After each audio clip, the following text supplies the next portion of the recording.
क्या आप जानते हैं कि 34,000 फीट पर कैसे एक बटन से गई 121 लोगों की जान? क्या आप जानते हैं दिल दहला देने वाली इस घटना के बारे में? इस रहस्यमयी घटना की सच्चाई जानने के लिए इस वीडियो को एंड तक जरूर देखिएगा।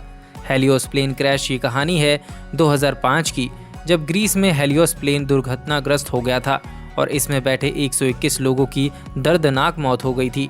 जांच में जब घटना का असली कारण पता चला तो सभी के होश उड़ गए थे। कैसे एक बटन के कारण 121 लोगों की मौत हो गई थी, चलिए जानते हैं इस प्लेन क्रैश की पूरी कहानी। दरअसल 14 अगस्त 2005 सुबह का वक्त था। हेलियोस फ्लाइट साइप्रस के लारनाका से चेक गणराज्य के प्राग जाने वाली थी, लेकिन बीच में ग्रीस के एथेंस में उसका टेक ओवर था। सुबह के करीब 9 बजे इस फ्लाइट ने उड़ान भरी। उस समय फ्लाइट में 115 पैसेंजर्स और 6 क्रू मेंबर्स मौजूद थे।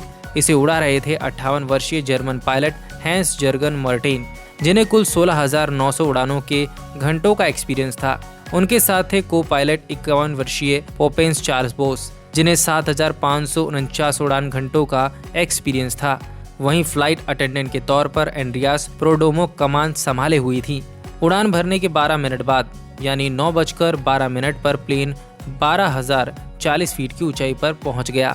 इस ऊंचाई पर पहुंचने के तुरंत बाद अचानक से फ्लाइट में एक अलार्म बजने लगा। जब इस अलार्म की जांच की गई तो पता चला कि ये take off configuration warning alarm था, जिसे देखने के बाद दोनों पायलट हैरान हो गए थे।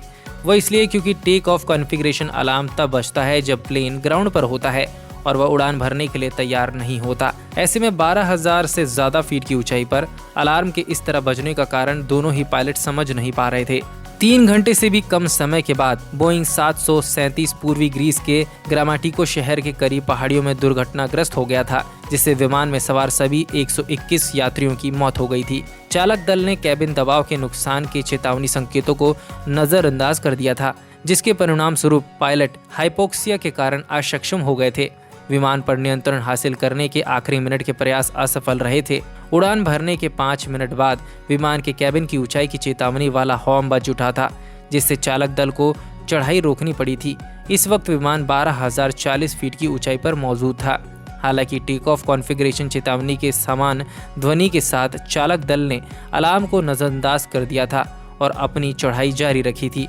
ZU-522 ने जितनी ऊंची उड़ान भरी, जहाज पर ऑक्सीजन का स्तर कम होता गया। चालक दल कैबिन दबाव की धीमी गति से होने वाले नुकसान से अनजान था। उड़ान के 7 मिनट बाद पायलटों ने एयर कंडीशन की समस्या की सूचना दी और एयरलाइन के परिचालन विभाग से संपर्क किया। इस बीच 18,000 फीट की ऊंचाई पर पहुंचने पर ऑक्सीजन मास्क तैनात हो गए थे। चालक दल हाइपोक्सिया के प्रारंभिक चरण का अनुभव कर पा रहा था। 9:23 तक 737 24,000 फीट तक की ऊंचाई पर पहुंच चुका था, जो सुरक्षित ऑक्सीजन स्तर के लिए न्यूनतम 10,000 फुट से काफी ऊपर था।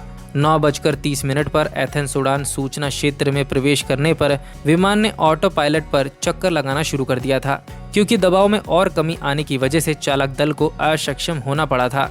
चूंकि पायलट अब हवाई यातायात नियंत्रण संदेशों का जवाब नहीं दे रहे थे, इसलिए उड़ान को रोकने के लिए 2 ग्रीक F-16 लड़ाकू जेट भेजे गए। उन्होंने 11:50 पर उड़ान भरी और लगभग 20 मिनट बाद विमान का पता लगा लिया। जैसे ही ये ZU-522 तक पहुंचे, लड़ाकू पायलटों ने अपनी आंखों के सामने एक असामान्य दृश्य देखा। विशेष रूप से कैप्टन की सीट खाली थी, जबकि पहला अधिकारी नियंत्रण के कारण बेहोश हो चुका था। फिर उन्होंने 11:49 बजे एक कैबिन क्रू सदस्य को ऑक्सीजन की आपूर्ति के साथ कॉकपिट में प्रवेश करते देखा, जिसने अपने साथी के साथ सीमित सफलता के साथ विमान को नियंत्रित करने का प्रयास किया। F-16 पायलटों के साथ दृश्य संपर्क बनाने की कोशिश करने के बावजूद विमान का बायां इंजन ईंधन खत्म होने के कारण जलने लगा, जिसके कारण 737 को नीचे उतारना पड़ा। लड़ाकू पायलटों की नजर पड़ने के 1 घंटे से भी अधिक समय बाद बोइंग जेट एक पहाड़ी इलाके में दुर्घटनाग्रस्त हो गया, जिससे उसमें सवार सभी 121 लोगों की मौत हो गई।